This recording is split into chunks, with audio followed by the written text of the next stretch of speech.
I know it's a lot to think about. I don't want you to feel pressured, but I did spend $40 on this wig, but I left the tags on in case you say no. So I do have a backup plan in case you don't think so. So if that's, is that cool? Like I'm funny and pretty? All right, turn around.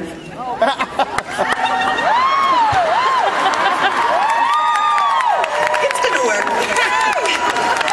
It's perfect. All right, I'm actually the head judge, Larry Spencer's runner-up. So I'm glad to be up here doing something productive.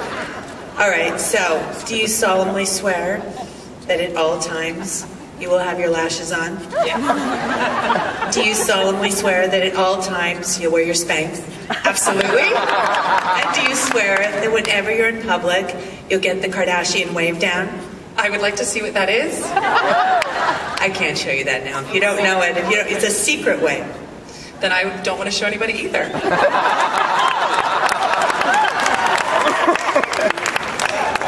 And do you promise, really promise, that if you ever decide to get married, you'll stay that way for more than 72 days?